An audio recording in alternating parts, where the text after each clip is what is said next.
الله الرحمن الرحيم الحمد لله رب العالمين الصلاة والسلام على أشرف المرسلين سيدنا محمد وعلى آله وصحبه وسلم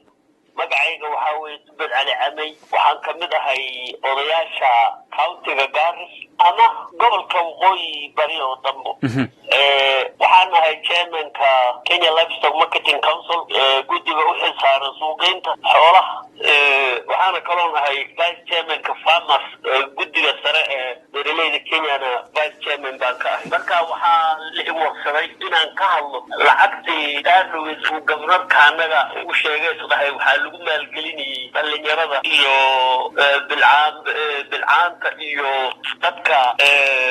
lixaadkooda dhiman yahay waxaan rabaa horta inaan mahad u celiyo gobolka sidii uu u jeediyey ee uu dhahay waxaan rabnaa inaan dadka noloshiisa kor u soo qaadno waxaa jira dad oo warxuma tashay wixii la arkaba wax ka sheego waxaan rabaa haddaan oday ahay inta aqoontayda inaan ka hadlo waxaa loogu talagalay lacagtaas dadka da'yarka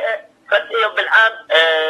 maamooyinka dadka la dhaho people with disability dadka lixaadkooda uu dhiman yahay marka dadka loola jeedana waxaa weeye inaynan haysanin raasimaal weyn oo becsharo ku bilaabaan hadda waxaa la rabo waxaa weeye inay becsharo bilaabaan ama kii haystay wax hore u bilawnaa kor loo qaado horta waxaan dadka u sheegi waan maqlay dad qaarkii inuu leeyahay lacagtan waxaa loogu talagalay dad khaas ah ama qoys ha noqdo ama shakhsiyaad ha noqdo xasha lacagtan waxaa loogu talagalay dadka Garissa County gobolkana wuxuu dhahay waxaan suubinaynaa sub counties ninkii dhageysanaya wuxuu dhahay sub counties مثل تضرب سب كاونتي بان قبنا سب كاونتي اللي أكبر قد ما يلين هاي نظام بانو سوبي سلاسة العكتة ريدتك يكون مقادرين هاي عربنا هنا ندتك وشيكلو مروا البابو ضد حاجرة ومدى ورحوا ولد حوريني ومدى أنقضي كانوا موجها وريني وعربنا هنا ندتك وشيكلو gobolka maalintii uu ka hadlay dad badan yaa maqlay wuxuu dhahay nidaam baan ku bixinaynaa lacagtana waxaa la dhahaa revolving fund waa lacag ruuxa intuu qaato ku shaqaysto haddana celini ribana aan lahayn kaloo jiray sida loogu bogay lacagtan dad Nairobi ka imaadaa jiray dad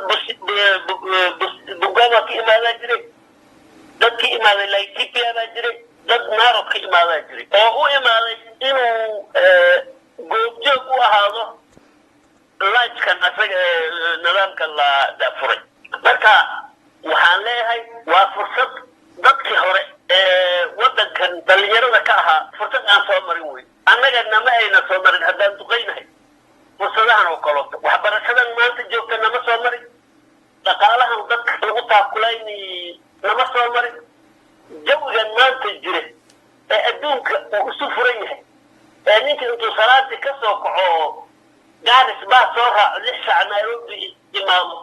ka adeegto haddana Garis uu ku hooyanay nama soo marin fursadaha ninka lacag haysto diyaarad labada nismo oo mid walba Garis intuu ku imaado Nairobi ku noqon karo nama soo marin waa inay dadka laga faa'iideystaa midda kale waxaan leeyahay dadka dhalinyarada wuuna sheegay gobolka hal abuur iskaashatooyin wadankan Kenya waxa hormariyay waxa weeye iskaashatooyin masidara annaga kuwii markii hore la bilaabay waxay noqdeen kuwa oo aad u fiicnayn dadkii madaxda ka noqday aad u aynan dadalin laakiin hadda aqoontii dadkana way korodhay farsamooyinkiina way kordheen